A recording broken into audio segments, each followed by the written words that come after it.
Hello class, this is my intro video. So I am in BA-5. This will be the same for BT-5. They are cross-listed classes. I am creating this video with a product called OBS.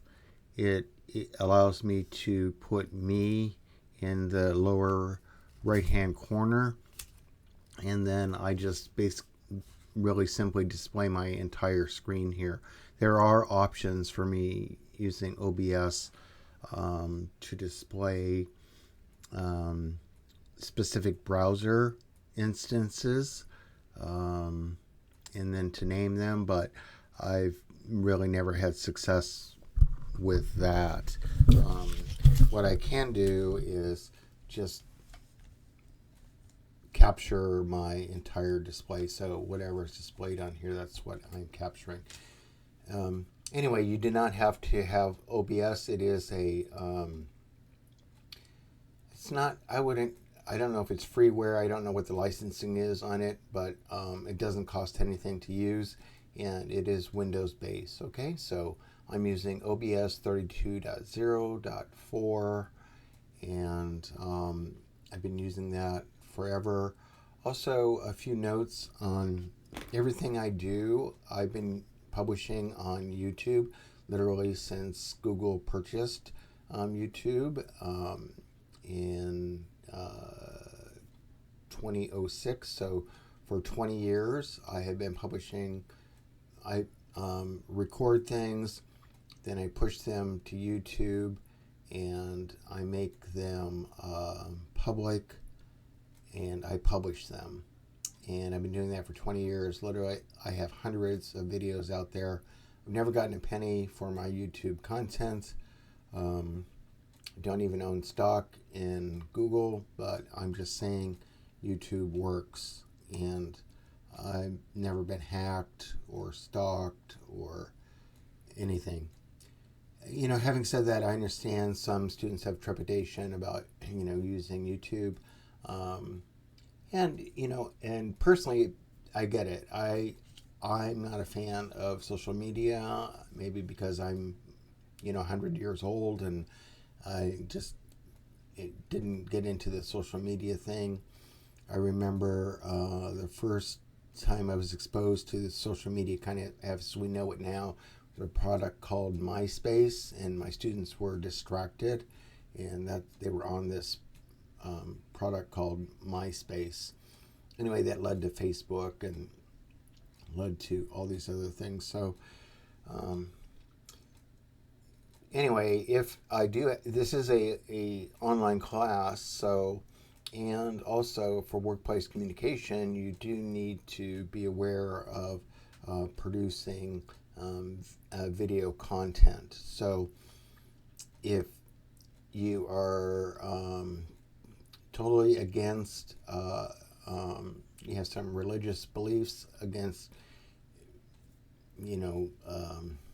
Google or YouTube or whatever, and you just refuse to use it, that's fine. You can still pass the class, but you will need to publish videos. I do ask that you publish your videos on what is called MP4 format, okay?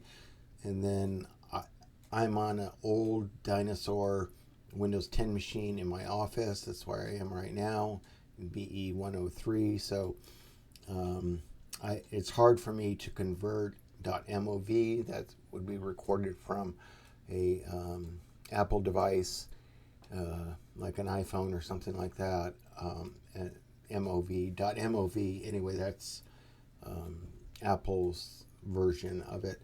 The .mp4 is more universal, and I can just click on an MP4 and play that without converting it to something else. So if you don't want, for whatever reason, if you don't want to use YouTube, I think you should. But if you don't want to, and we do have a couple assignments that require videos, please produce them on MP4s.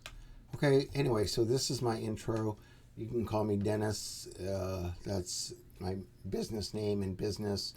It doesn't matter how old people are. We call them by their first name. You're working at Tesla. You see Elon Musk. You don't say, "Hey, Mr. Musk." You say, "Hey, Elon, how's it going, bud?" So you can call me Dennis or Professor Mole if you want, or just Professor. Challenges I'm experiencing with online BA-5. Did have some challenges early on. Administrators are doing something with Canvas, so they're tweaking it, and some of my students couldn't have access to it. They couldn't even reply to messages or to discussions properly. Also, some technical things. They've taken away, administrators have now taken away my API token access, so I can't write a Python program and easily access content and create quizzes, for example. I can still do it programmatically, but it takes a lot more effort on my part. So those are some challenges I'm experiencing now. I do prefer face-to-face classes, honestly. However, my administrators like online, and I understand online classes.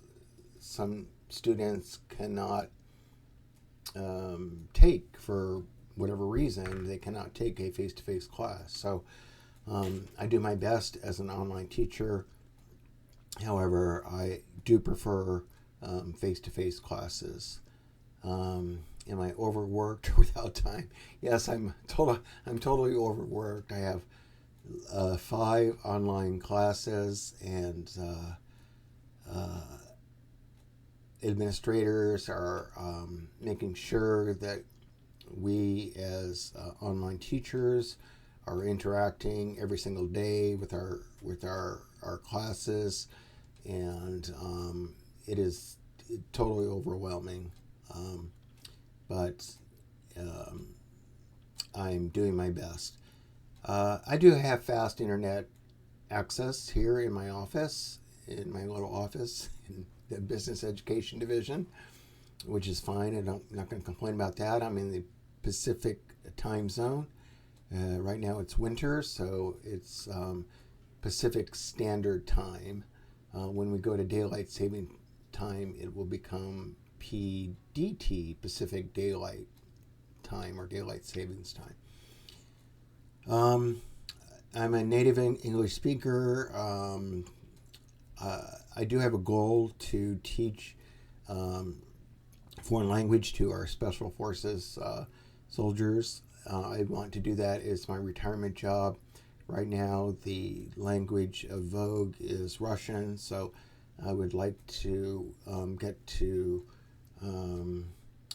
the Department of Defense's level 3 in 3 years. So if I can speak Russian in 3 years, then I can have a job at Monterey at the Defense Language Institute. They literally have a hiring sign out. They have plenty of native speakers, but they like people like me that are native American English speakers, and have had to learn a difficult language like Russian, because I can relate to them, right? Anyway, so that's my goal. I'm from Southern California, so I do have some middle school Spanish, and it was fun. I would tell you something about learning languages. When you study a foreign language, your native language is going to get better, because you're going to understand the vocabulary of grammar. I had a recent trip a couple or 3 years ago to Chile.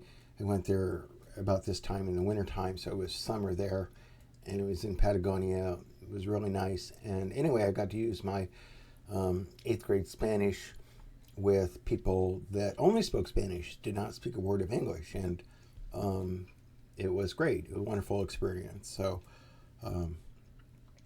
more languages to know, the better. And also studies have shown that it will stave off cognitive decline. So, which at my age is important. So I need to keep my mind active. My hometown is Villa Park. It's in Orange County. It's 15 minutes from Disneyland. Fun fact, I worked at Disneyland when I was little, and I sold popcorn and ice cream. And it was kind of fun, but it was hard. I remember working Christmas Eve. Was working the popcorn stand outside the Haunted Mansion, and I just had a line, and I only worked 6 hours, so I just had like a 20-minute break, and I literally had to run backstage just to get something to eat. I remember I liked to just get mashed potatoes and gravy if I was in a hurry just to get something to eat on my short breaks. But anyway, that's a fun fact. My employer is Fresno City College, and what else? I'm going to end this video now, and like I say, I will publish this as public, and I'll publish this as public on YouTube, and then I will post the link in my reply. So this concludes my class introduction.